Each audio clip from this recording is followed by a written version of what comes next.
Hey guys, Busy Mommy here again, and today we're on set at my mother-in-law's house, also known as Gamma and Gampa's house. So we're actually here because Gampa makes the best king cake ever. So I would have to say that we've purchased king cakes from different places. I mean, we're in Illinois, so it's really difficult to find a good king cake here. Impossible. Impossible, as my mother-in-law would say. So we actually have been having my father-in-law for the past, like, I don't know how many years now has he been making it? We used to order it from New Orleans. 10 years. Maybe 10 years. So about 10 years he's been making it. So today we're gonna make it together. The girls are gonna decorate the king cake, which is really awesome, but we're gonna go through the steps of making your own king cake. So we're going to start in the mixer. So let's head over. Walking over, a few things we're gonna do today. So you are going to, so you can bloom this. I wonder, can you bloom this in the milk? Yeah, I just put the milk in the container And here? in there, Okay, I'm gonna put it in there. Just and to, then just put the sugar in too. good call. So, so my father-in-law's recipe, so I kind of like have to ask him, but you take 2 packets of active dry yeast. I'm putting it in with 1 cup of warm milk, not hot milk, warm milk. If it's too hot, it will kill the yeast and you will not get a rise. Ask my father-in-law how he feels about that. Pretty sure he's not happy about it.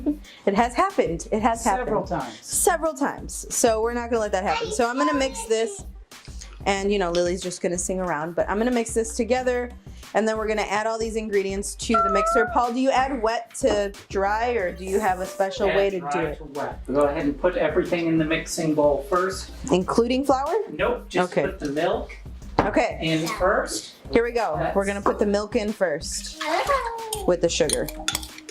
Remember, warm, not hot. Okay, warm, not hot. All right, so we have here the 1 cup of milk, 2 packets of yeast, and ½ a cup of white sugar. To this, we're gonna add 5 egg yolks. Hey Lily. Hey. Just the yolk, remember. 5 egg yolks. So the cool thing is my father-in-law like prepped all this for me, so it makes cooking so much better.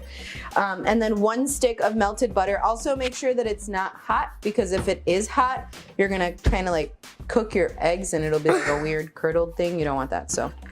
And it'll kill the yeast, which is another way. Don't kill the yeast. What did it do to you? It's trying to make your bread pretty. All right, so we're gonna add this, and then we're gonna add some nutmeg and some cinnamon. So I think this is kind of like however much you really want in there, right, Paul? Like 1 teaspoon? Usually of each. So 1 teaspoon of cinnamon. I was wrong. You gotta do 1 teaspoon. With the taste, if you 1 teaspoon of cinnamon, nutmeg. You can also add almond in here if you want that flavor too, but I probably wouldn't do that. And that puts the salt in with the flour. And Okay. Mix that in Okay. last. So, wait, Lily. So I'm gonna put 1½ teaspoons of salt in with the flour. So the butter we used was salted butter. I don't buy unsalted butter. I just I don't see the need. So I just add a little bit less salt than recipes normally call for when I use salted butter. So we're gonna start, I'm assuming, mixing this first with the fancy dough hook. Next step is to add the flour a little at a time. Woo. Turn it off, turn it off. Add the flour a little bit at a time. If you add it all at once, I'm assuming it'll fly out at you. Yeah, And about a cup at a time. yeah, about a cup at a time. You don't really want to. So incorporate 1 cup of flour and slow it down. Wow, don't go crazy. This mixer is fancier than mine. Mine is like from the 70s. Gampa and Gamma have a really nice one. Thank you. To scrape the sides down. Don't get your hand caught in that, please. I'm gonna add about another cup in here. I'm gonna scrape the sides down a little bit while I'm here. While it's off, try to turn it off when you scrape the sides down, or you'll make everybody nervous. See the dough ball getting combined all together. It's looking so good. So you're gonna leave this. It's essentially kneading the dough for you, so you don't have to do this. Then you're gonna keep going until you see the bowl is clean on the sides and the dough has completely separated. Do this for about 2-3 minutes. About 2-3 minutes. And then knead it a little bit by hand just to get it going, and you're good to go. Okay, so this is what it looks like once it's all incorporated together. It is such a soft and squishy dough. Yes, you can touch it. It's the best part. This is probably my favorite part. I would probably stand up to do this, to be honest, but because we have the camera set up for us to be sitting, I'm gonna sit. You're eating a banana though. Don't touch it. I won't touch it. Okay, touch it. Okay, so we're gonna knead it a little bit. I need to stand up. So my father-in-law always has like the coolest gadgets, and he has this like board that like has measuring things on it and like how to make a 16-inch pizza, and this is really good for me, so I feel like I need one of these. In case you didn't hear what my father-in-law said, he said knead for 10 minutes, but we did use the dough hook, which kind of kneads for you a little bit, but you want to keep kneading it anyway, because that's the thing about bread, is it needs to develop the gluten so that you can have a nice soft bread and a nice rise, and so that it can be yummy. So now that we've made it all pretty and smooth, you can feel that it has some give, starting to bounce back. Now we're gonna put this in a oiled bowl and cover it with a tea towel for about 2 hours, or until it about doubles in size. So I would set that in there, cover it up, put it in a warm, dark place in your kitchen, and wait.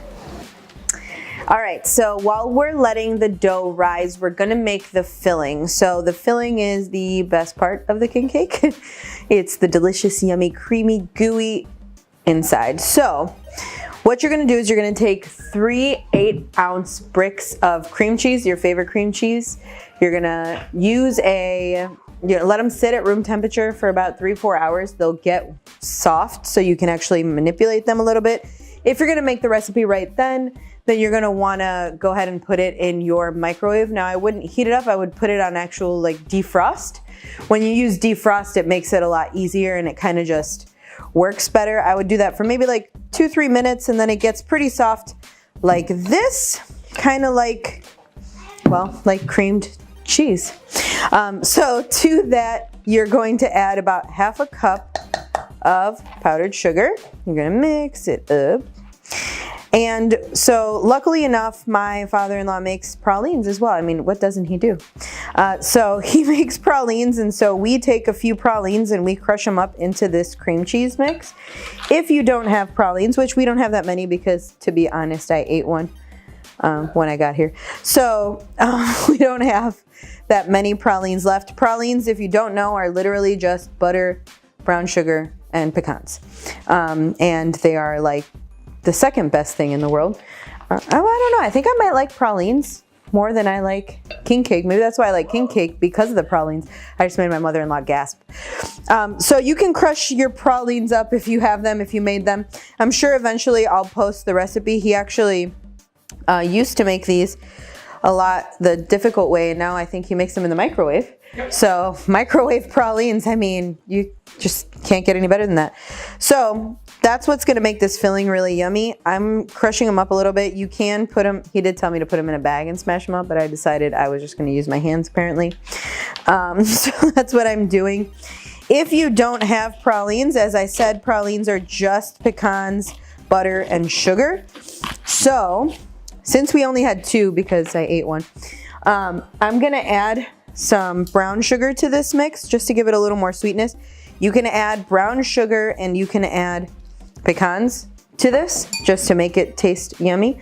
I added 2 teaspoons of brown sugar to my 2 pralines, and I'm gonna mix it up, and then I'll taste it before I put it in just to see if it's like sweet enough. But you're also gonna get more incorporation of that sugar once it starts to heat up and melt together. So it might taste a little sweeter then. And then we're gonna put in about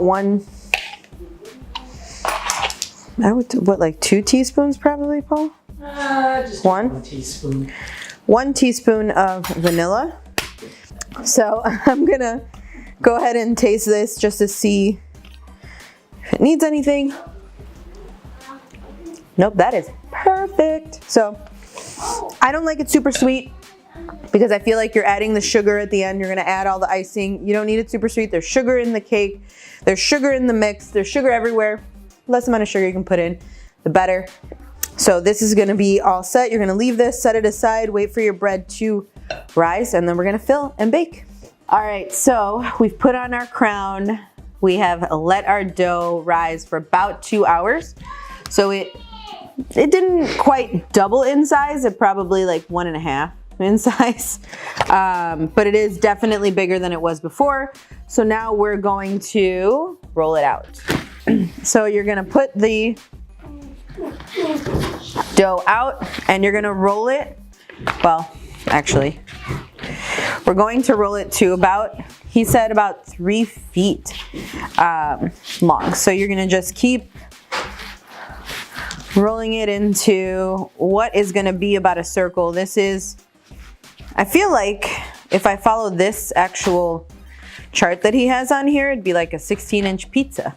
So the key to this is to roll it even, to try to have an even king cake. If not, you'll have like, you know, one really fat piece, which is fine, to be honest. I mean, whatever. That's usually the piece you want to eat anyway. Okay, so I have, this is probably like 30 inches. So pretty good. Doesn't need to be perfect. Doesn't need to be exact either. Nobody's going to be, you know, coming over here and like checking. And then you're gonna roll it out with a rolling pin, just enough to be able to fill it and roll it over itself. All right, so now we're gonna take our amazing ooey gooey filling. I'm gonna put it in the middle. Don't have to be neat. It's gonna melt and combine. You wanna leave any space on the outside? Yeah, like, you're gonna have to pinch the dough to get yeah. it sealed. So you're gonna wanna leave like, you know, a good probably inch on each side to pinch it together.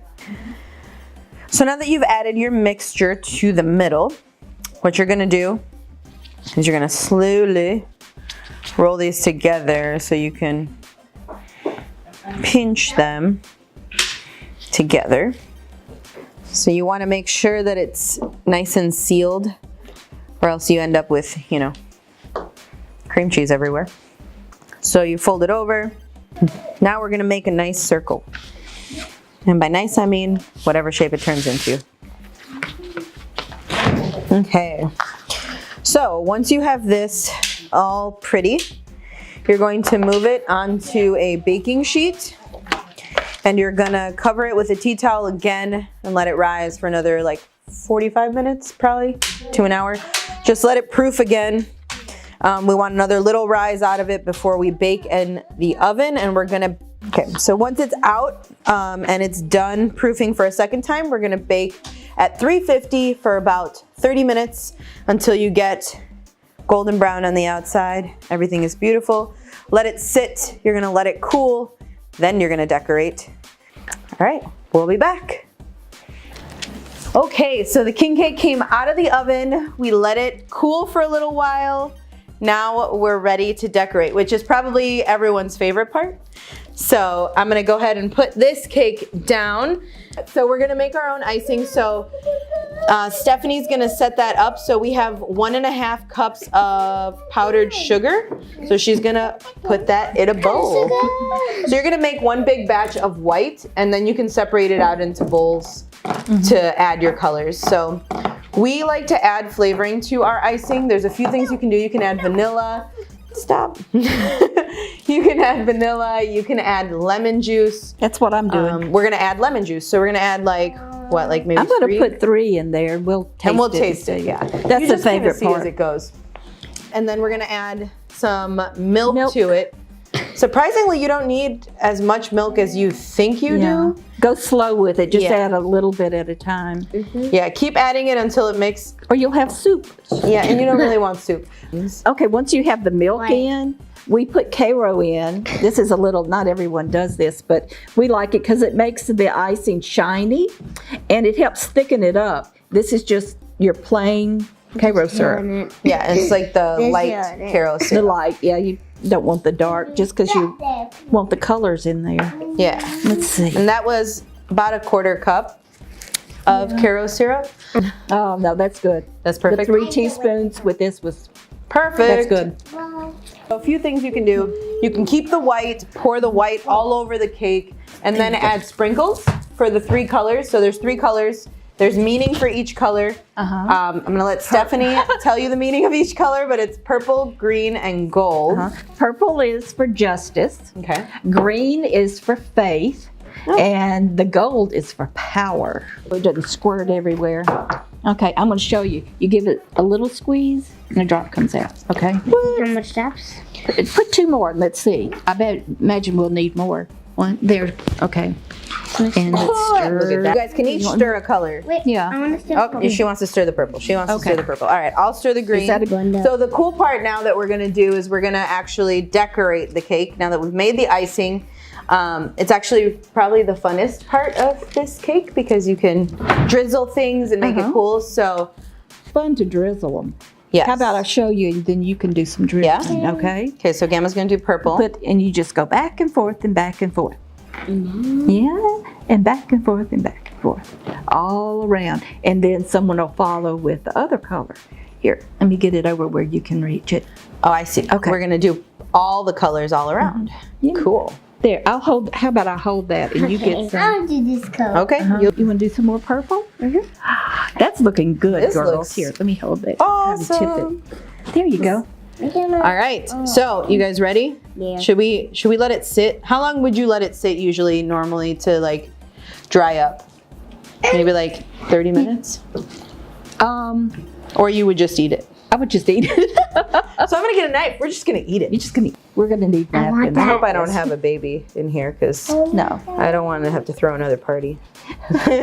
that's a good idea. I'll wait till you aren't looking and I'll stick a baby. As long- Oh, that's good because it's just a tiny bit warm. Mm-hmm. The cream cheese is nice and that's good. So- Do you like it? Message from Sophia to all of you out there. Sophia? If you want more recipes like this,